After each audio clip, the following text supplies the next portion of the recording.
We all know it's important to eat healthy during pregnancy. It benefits both you and your baby. But eating healthy isn't always easy, especially when you get those crazy food cravings like pickles and ice cream. I'm Leanne Webster, founder of 52 Healthy Weeks, providing fitness coaching and nutrition for women. Today we're going to reveal the top 10 foods to eat while pregnant. This is Preggy Pals, episode 27. Is that a plus sign?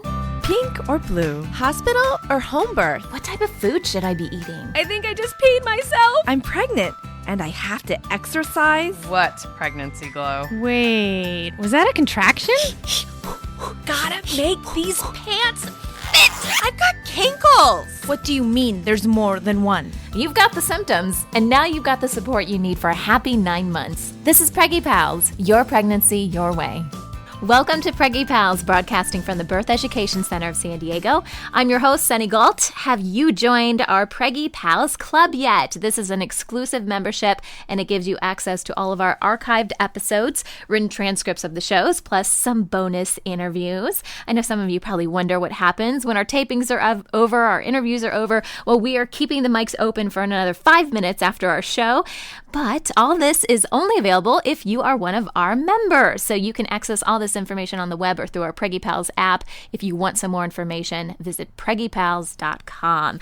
Let's introduce our panelists. And Stephanie, let's start with you. Hi, I'm Stephanie Sawfeld. I'm 29. I am a gemologist due January 9th. It's my first child, a girl, and we are having a hospital birth. Hi, I'm Christine Stewart Fitzgerald. I'm 40. I know, that's always the pause. I've got twin girls at home who are 3 years old, and now we're having number 3. It looks like a girl, another girl, and I'm actually due tomorrow. So we'll see how that works out. Fingers crossed it doesn't happen in this episode. Yes. I'll let you know. Okay, thank you.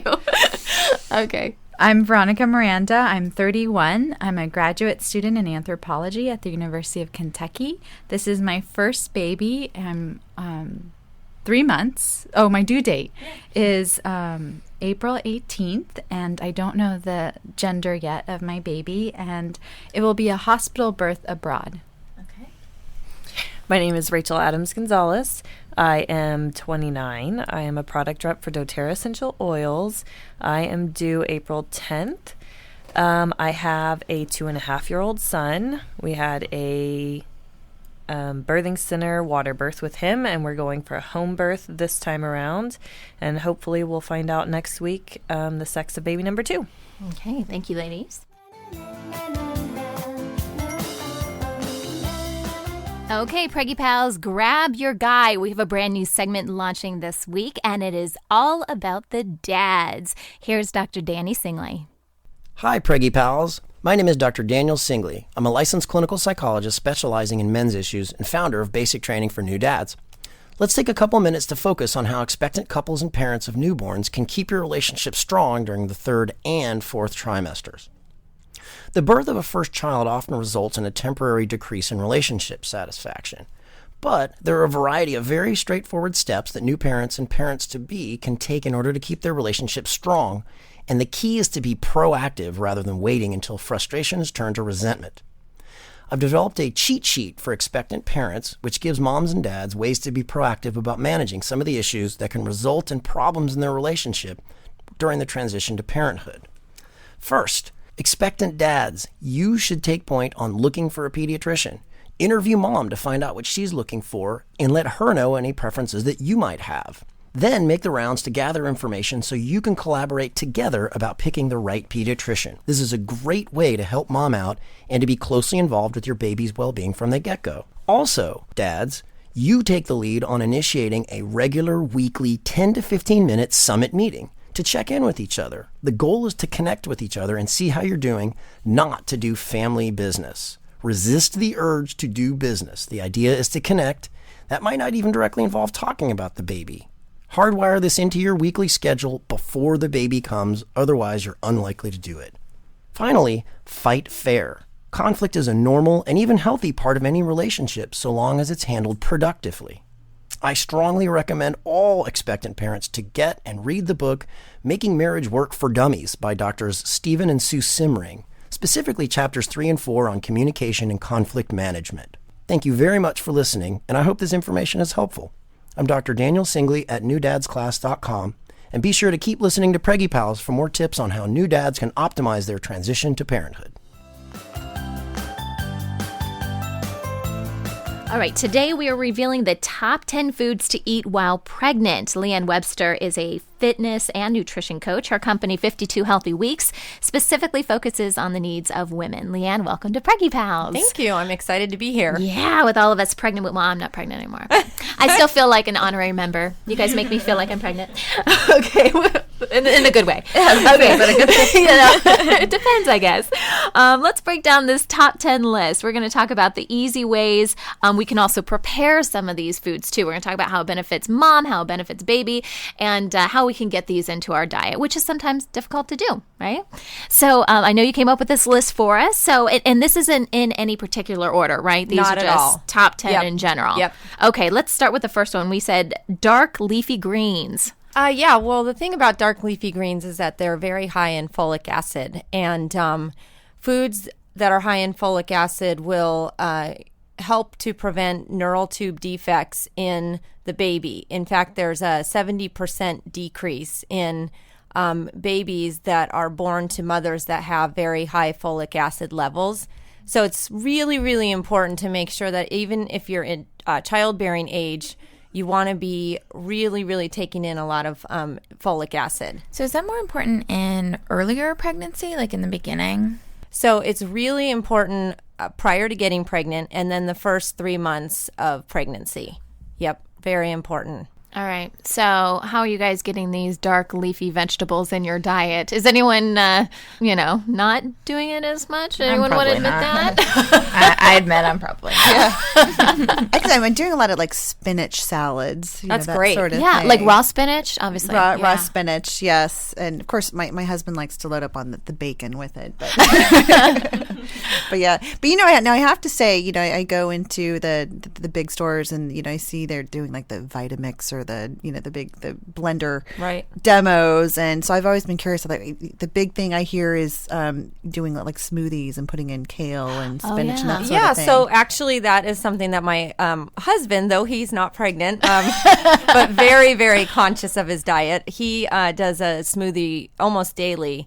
And he throws in usually almond milk, blueberries, banana, and kale. And you know what? It tastes pretty good.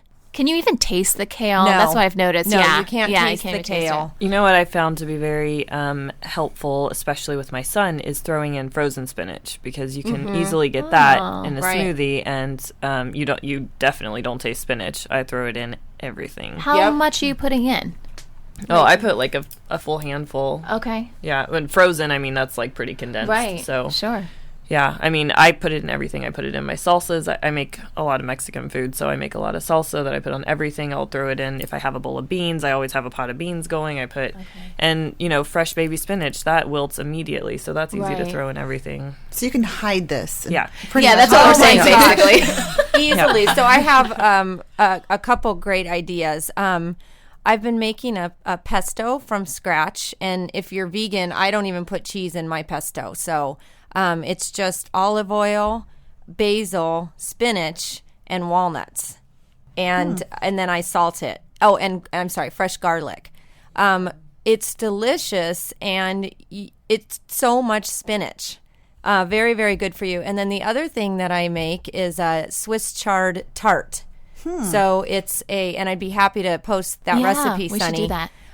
But it's a combination of spinach, Swiss chard, and then eggs. And you can either make a traditional tart crust with flour, or if you happen to be gluten-free, I also have a recipe to do it with almonds. You said you were talking about smoothies, and Yes. I'm actually a big juicer. Uh-huh. And I juice like beet greens and Yep. things. Would it be better? But there's always a debate: juicers versus smoothies. If you're doing greens and juicing them, is it just as beneficial as if I'm putting them in a smoothie? Actually, beet greens are very, very good for you, and they're very high in folic acid as well. I'd say do what's working for you, and if you've been juicing and it's working for you, then keep doing it. Yeah, and just throw in some kale and spinach. I've heard of using kale, and I've never done this, but literally getting it, putting it on like a cookie sheet or something, throwing some sea salt on it, and cooking it up like in the oven, just real quick. I do that all the time. So Okay. yummy. Yeah, isn't it? You've tried it too. Yeah. It's addicting. Okay. Chips. It's And like chips. Yeah. I'll usually, like, if you're measuring it out, it's one bunch of kale and 1/8 of a cup of olive oil, and I just toss it and throw in some sea salt and maybe a little bit of fresh garlic, and then you bake it 425 for about 20 minutes. Wow. And if you haven't really seen good. at Trader Joe's, they have like pre-chopped kale, Yes. which is my big Yeah. pet peeve with kale is that you have to cut the vein out and Yes. chop it up, and it's so much more okay. work. See, I didn't So realize that. Okay. yeah. Oh, I actually don't cut the vein out. Oh, I put in eggs. I put it, my okay. son will spit it out if I don't. And, I usually get at the farmer's market where the vein's like, Yeah. a Right. dime size Right. in diameter. Right. Okay. So let's move on. Sweet potatoes. I love sweet potatoes. I mean, I just think that they are one of nature's best foods. And what I really like about them for women who are pregnant is that they're very, very high in vitamin A.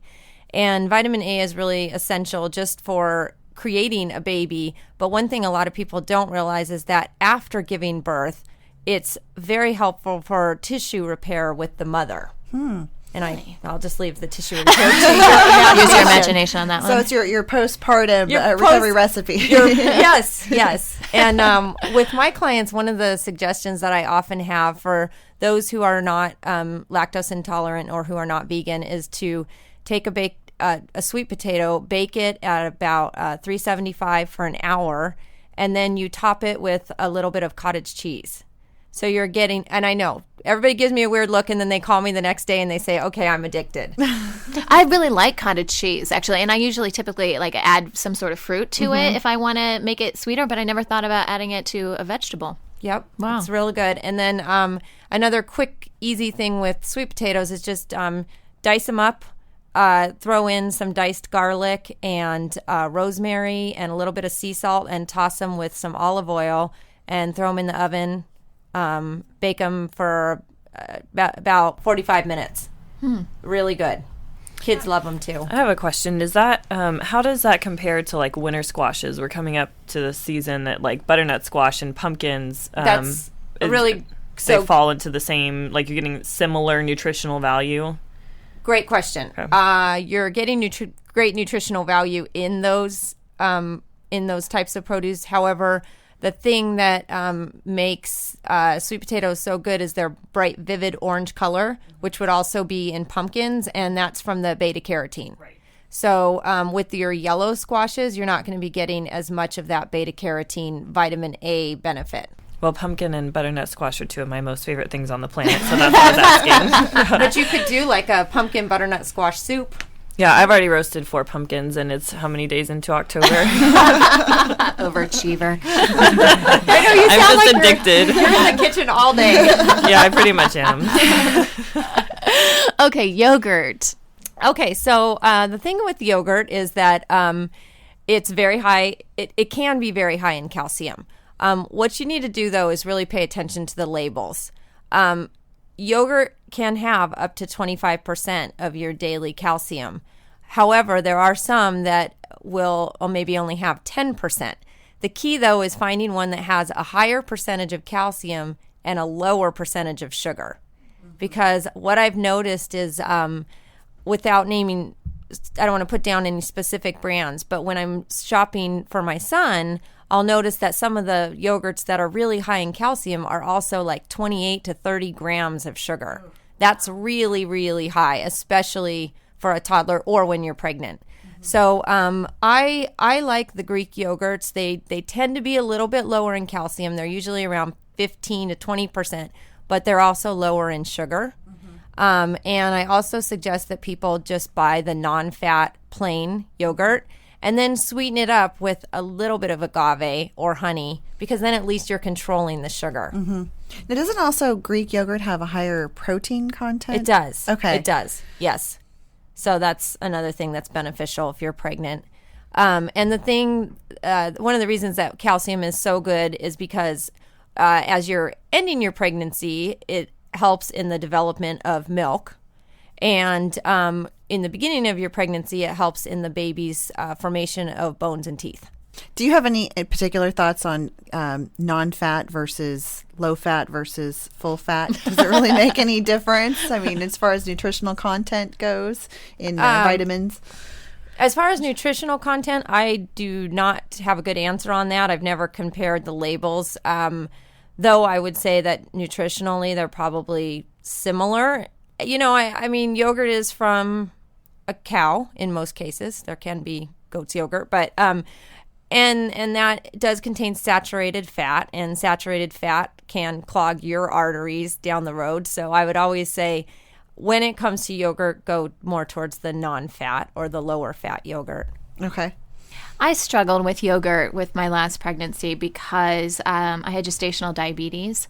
And I really struggled to find one that didn't have so much sugar in it. I know we just had this sugar discussion, but I knew it was important for me to get that. You know, and what I ended up doing is just going with the smaller versions of the yogurt. Because, you can get the huge containers of yogurt, or you can get smaller ones. And actually, we were talking about Trader Joe's, and they actually do sell some pretty good ones that I found. I can't remember what the number was, but I was looking very specific. When you have gestational diabetes, you are looking at labels left and right.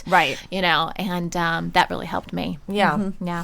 Okay, walnuts. Walnuts, I believe, are one of the best foods that you can eat. Now, granted, they do have a lot of fat, but it's good fat, so just don't even worry about it. I like walnuts because they're really high in omega-3 fatty acids, and there's so much research that's currently going on right now, but a couple things that they're finding is that babies that are born to mothers that had a diet high in omega-3s have less food allergies and less eczema. And they also tend to do better developmentally in preschool and obviously moving on up. So I think it's just really really important to pay attention to having a diet high in omega-3s. And, when I was creating this list, the first thing you always go to is actually cold water fish, because they tend to have a lot of omega-3s. But I also know that mercury is important to really pay attention to when you're pregnant. So that's why I ended up going with walnuts. Flax seeds and chia seeds are very high in omega-3s. Okay, the next one is eggs. And actually, we had a question because I did post something on our Facebook page if people had questions, prior to this interview. And we have a question from Jackie. She says, I have a question when it comes to eating eggs during pregnancy. I am not concerned about eating raw eggs, but what about products containing raw eggs, such as Caesar dressing, mayonnaise, and even some homemade ice creams? I tend to err on the side of caution. So I would say I would avoid products that have raw eggs. But I'm trying to think of it's listeria, right? Yeah, or salmonella. Salmonella. I mean, it's pretty rare. So I think it's kind of up to the individual to decide. Yeah. Did I eat raw cookie dough when I was pregnant? I did.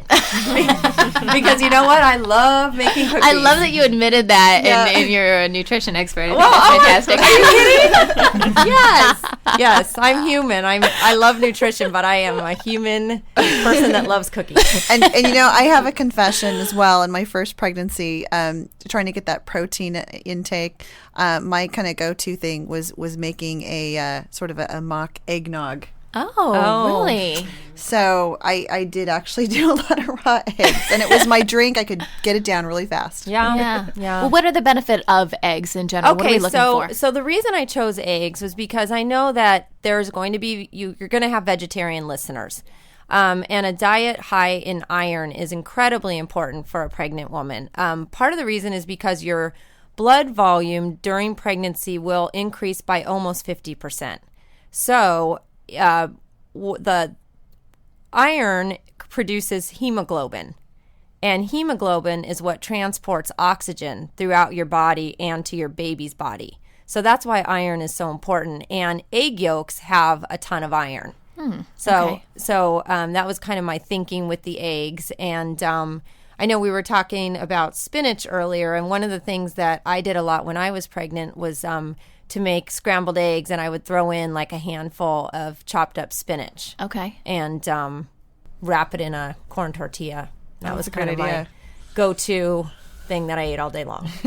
Right. You're saying that, and I'm thinking that sounds really good if you add salt. Oh, Because I'm a big salt person, whether or not I'm pregnant. And we actually got another question from another Facebook fan about salt and how much salt you should have. So I guess now is the appropriate time to bring it up. Yeah. Sure. I'm going to be honest. I do not know the exact amount of milligrams that a pregnant woman should be eating. I can tell you that it's a 1 teaspoon for, your average adult, which Per is day? per day, Per hour. per day, 2,400 milligrams.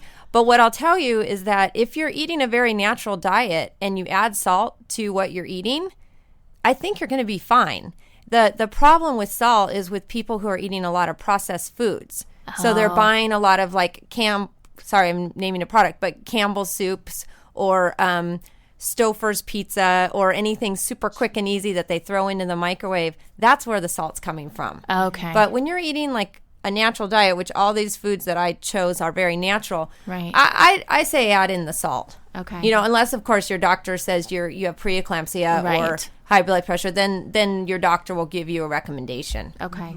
Makes sense. Okay, when we come back, we're going to wrap up our top 10 list, and we'll get some recommendations from Leanne on where to get some of these great recipes and perhaps put some of these up on our website so we can incorporate all these good foods in our diet. We'll be right back. All right, welcome back, everyone. We are talking about the top 10 foods to eat while pregnant. We're literally counting down this list of our top 10 foods, and with us is Leanne Webster of 52 Healthy Weeks. And Leanne was generous enough to create this list for us. So let's continue with the rest of this list. We're talking now about kiwis. Okay. I like kiwis. I love kiwis. Yeah. I think kiwis are one of the best foods out there. And there's a lot of great things about them. They get their bright, vivid color from something called chlorophyll, which is very good for you. They have 6 grams of fiber. Very, very important, especially for a pregnant woman. And they also are very, very high in vitamin C. And the thing about vitamin C that's so important is that it is a necessary nutrient or vitamin for your body to actually be able to use iron and folic acid. So definitely pay attention to vitamin C. I know that we all think, vitamin C immunity, prevent colds, but it also has that major role in your body. A quick thing too, a lot of people don't eat kiwis because they're a pain to peel. They are. Okay, let me tell you, I will solve your problem right here. Wash your kiwi, cut it in half, and scoop it out with a spoon. That's the only way I've ever done it. Yep. Yeah. Yep. And a lot of people just don't. Or you can even squeeze it out of the. Yeah. So I mean, I say everybody aim for 2 kiwis a day, and right there you'll you'll also get in almost half of the fiber that you need on a daily basis. That's amazing. And I have a huge sweet tooth, so I love hearing stuff about, kiwis and eat kiwis, because to me that's naturally very sweet. Yeah. Another quick thing to do with kiwis is this will be a common breakfast that I'll have before I work out. I'll chop up some kiwis, strawberries, a handful of walnuts, and a little bit of honey. And, you've got your omega-3s, your fiber, folic acid. It's, you're doing good. Yeah. All right, good. And avocados. Not everyone may have access to avocados. I kind of have to preface that. As living in San Diego, we may be a little bit more able to get the avocado capital kind of thing. But let's talk about it first, and then maybe some other alternatives. And actually, that's true. You're right. We are spoiled. But nowadays, across the country, they do have the packages of just pure avocado that comes in the refrigerated section. Okay. But when we think of potassium, what's the first thing that comes to mind? Bananas, right? Well, did you realize that bananas have more than 50% less potassium than avocados? Wow. Really? So it was a marketing thing. They got us to think that in our heads. Yes, totally. Yeah. But I love avocados because they're full of very healthy fat, and they're very, very high in potassium. And potassium is really important because it helps to regulate your heart rhythm. And I don't know if any of you have experienced any irregular heartbeats being pregnant. I did. But it definitely made a difference for me. And the other thing that they're finding is that women who have diets very high in potassium have a much lower rate of gestational diabetes. Some other foods that you can eat, though, if you don't have access to avocados, would be bananas. You can throw them in a smoothie. You can throw them in oatmeal. And then nuts also tend to be high in potassium. That's great to know. And I think avocados are also great for fiber. As a source of fiber as well. They are a decent source of fiber. Yeah. I have to admit, one of my go-to things is I just like to slice open avocado, put a little bit of salt on it. So sometimes I'll mix it with fresh tomatoes and just, that's simple. Very simple, quick, fresh. Yeah, what else do you guys do with avocado? Well, I know, Rachel, you use Mexican food probably a lot, right? Well, actually, I use it to make things, have a creamy consistency since we don't eat milk. I use it to make salad dressings a lot. Okay. I obviously put it in salsas. I just chop it up and eat it. I just love avocado on everything. But because it has that like creamy, fatty consistency, it's been a really great substitute for me for creams, basically. Oh, interesting. It also tastes really good on top of like veggie stir fries. Just have slices of fresh avocado. Have you guys ever had it on pizza? Yes. Oh, that is so good. You should. I mean, I don't get really weird with my pizzas. I'm not a gourmet pizza girl, but I'm telling you what, avocado on pizza is really good. It's really uncommon in the U.S., but I've seen in Asian food, and it's actually really good. Smoothie, like sweet smoothies and desserts with avocado, because it has that like creamy, fatty consistency that. It's delicious. Okay, oatmeal, low sugar, no artificial sweeteners. So we're taking all the fun out of it. Really, I know, I'm so sorry. Well, here's the thing. If you make your oatmeal from scratch, then you can control your sugar. So if you don't have gestational diabetes and you want to put in a little bit of honey or agave, that's fine. But at least you know that you're controlling your sugar. A lot of times in the prepackaged oatmeal, that they'll have between 10 to 20 grams of sugar in one serving of oatmeal. So that's why I suggest making it from scratch. And some quick things that you can also do, you can make it from scratch, and you can make a big batch and then throw it in the crock pot and heat it on low, like keep it on low, and put in chopped apples and other fruit. And then you have a delicious breakfast in the morning. The other thing to remember about oatmeal is that it's a very good gluten-free complex carb. And I say gluten-free just because I know that that's really popular right now. So I want everyone to know they can still have oatmeal, and really high in fiber. And another thing is that a lot of times my clients don't realize that the only form of fuel that your brain uses is carbohydrates. So oatmeal is a great brain food too. And it keeps you full. That's the thing I Yeah. notice about oatmeal, which is nice if you're trying to lose weight. Right. If you're not lactose intolerant during your pregnancy, I always suggest making it with like 1% milk, because why not up the calcium for the day? It doesn't taste as good with water. I like to make it with almond milk. Okay. And so... Yeah, I had to do that with gestational diabetes, because you could only have milk at certain times of the day, and other times it like almond milk. So I've tried that. It's not bad. No, not at all. What about cream of wheat? My family was a big cream of wheat family. I love cream of wheat. Yeah. But the one thing they do find that cream of wheat will raise your blood sugar a lot faster than oatmeal. Really? And part of that is because it's very low in fiber.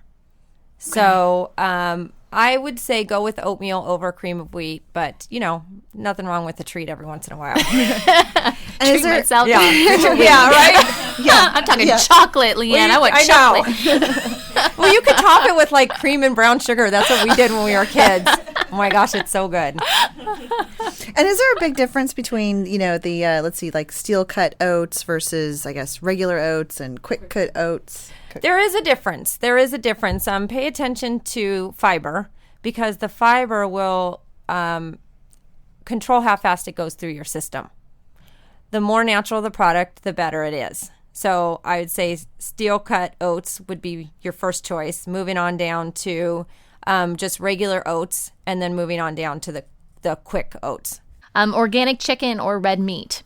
Okay, so I chose this because I know that, like I said, iron is important, and so is protein, because protein really is the building blocks of your baby's cells. So if you are someone who eats, chicken or meat, I just say try to go with grass-fed. Try to go with the most natural that you can. Avoid the antibiotics, avoid the hormones, and, just choose something natural. And one quick recipe would just be to make fajitas, because then you've got, a lot of great nutrients in the bell peppers and the onions and the garlic. Cayenne, if you make your own fajita mix, cayenne pepper is really, really good for you. Paprika is very good for you. And you can roll it up in a corn tortilla or a whole wheat tortilla with some avocado, and you've got a really solid meal. And a side of beans. And a side of beans, and you've got a really solid meal and potentially some great pregnancy indigestion. Yeah.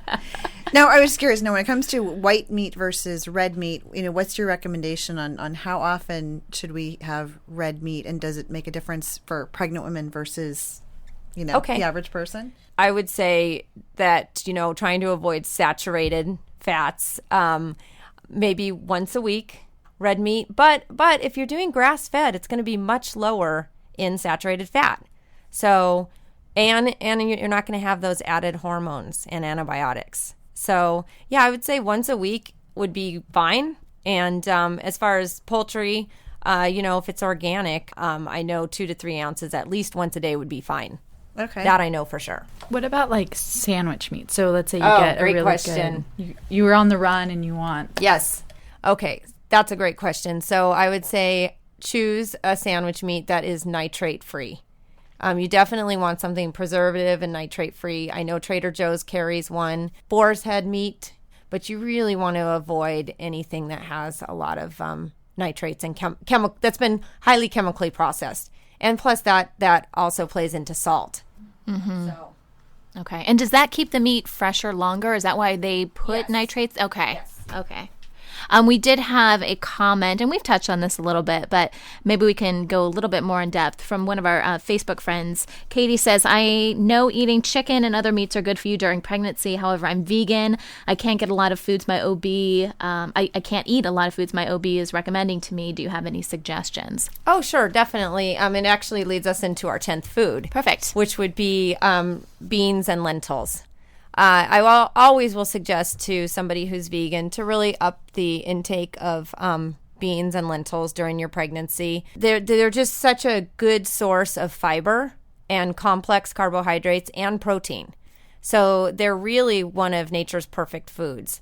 Now, a lot of pregnant women will look at me like I'm crazy when I suggest beans, because they're like, why do I need to increase the amount of gas I'm outputting? It's so true. Okay, here's the thing, though. If you soak your beans, like, for 24 hours, you'll get rid of what's causing the gas. No way! Yes. Mm-hmm. Yes. I speak from experience. Yes. I make at least 2 pots of beans a week. Yes. Oh, my gosh, I do, too. know I that. do, too. And here's the thing, also. If you're on a budget, because cheap. a lot of people are on budgets, especially when they're pregnant, because they've got so many expenses coming up. Right. I can't believe sometimes, like, I'll buy a package of organic beans, organic black beans, and they'll be on sale for like $1.99. Yeah.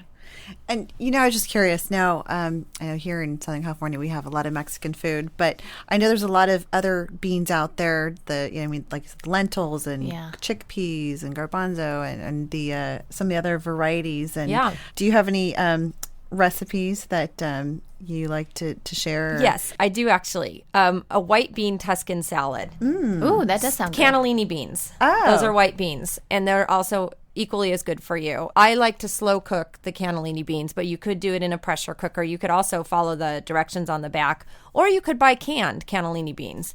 And then I'll toss it with a little bit of pancetta, basil, olive oil, salt, pepper, tomatoes, cucumbers, and then I'll make my own croutons. Wow. And it's really good. The pancetta, though, I got to admit, is kind of what gives it, which is probably not the best thing to eat. But you know what? A little bit will go a long way. And then, so you mentioned cans. Okay, Yes. so I want to talk about that just briefly. I mean, what are we doing for convenience sake? Like we were saying, some of us, we're just busy, we're students, Absolutely. or whatever.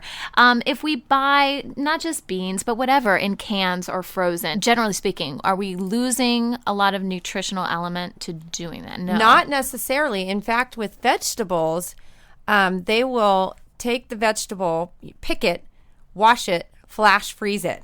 And so the nutritional value can actually stay the same, no problem. Convenience matters to me too. And so I all the foods I chose are pretty simple. And I often, when I'm talking with people, I do become a little idealistic. But the truth is that a lot of times I will personally open a can of black beans and feel absolutely no regret. Yeah. So, Been there. Good to know. Yeah. Good to know we're normal. absolutely. Yes. Well, thank you, Cast the Leanne. Oreos. No. Yeah, right? Thank you, Leanne, for being here today. Again, we're going to share some of those recipes on our website, so you guys be sure to look out for that. And if you guys have recipes that have helped you during your pregnancy, we would love to hear about them. You can share them on the episodes page on our website, or you can post them to our Facebook page, or even share them through Twitter.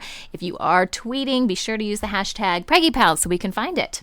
And don't forget, this conversation continues for our members. If you want to get this great bonus content that's going to happen right after the show, be sure to join the Preggy Pals Club. Visit our website for more information.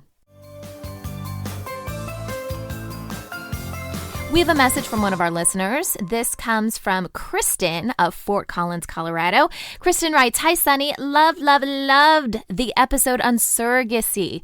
I've actually never thought about it as an option for me, but listening to your show has made me rethink the possibilities. My husband and I had some difficulty getting pregnant the first time, and for a while, we weren't even sure if we could have our own children. If that had been the case, we may have needed a surrogate of our own." Kristen, thank you so much for writing in. We love sharing all this information with our listeners. That wraps up our show for today. Did you know that our expert, Leanne, is our official fitness and nutrition expert for Preggy Pals? So what that means is you can send her your questions through our hotline, which is 619-866-4775, or you can even send us an email, and she'll answer it on a future episode. And as I mentioned earlier at the beginning of the show, be sure to check out the Preggy Pals Club for all of our archived episodes, transcripts, and special interviews, and you can learn all about it on our website, which is preggypals.com. Coming up next week, we are getting personal. We are talking about sex and pregnancy. Thanks for listening to Preggy Pals, your pregnancy, your way. This has been a New Mommy Media production. The information and material contained in this episode are presented for educational purposes only. Statements and opinions expressed in this episode are not necessarily those of New Mommy Media and should not be considered facts. While such information and materials are believed to be accurate, it is not intended to replace or substitute for professional medical advice or care, and should not be used for diagnosing or treating healthcare problem or disease or prescribing any medication. If you have questions or concerns regarding your physical or mental health or the health of your baby, please seek assistance from a qualified healthcare provider. Hey mamas, don't forget to check out Mighty Moms. It's our online community built for new moms just like you. Not only can you connect with other moms, but you can also join us backstage for special mom-only online events. And you'll also be notified when we're recording so you can join us as a special guest. Visit our website, newmommymedia.com, and click on the Mighty Moms banner. It's free. That's newmommymedia.com. See you there.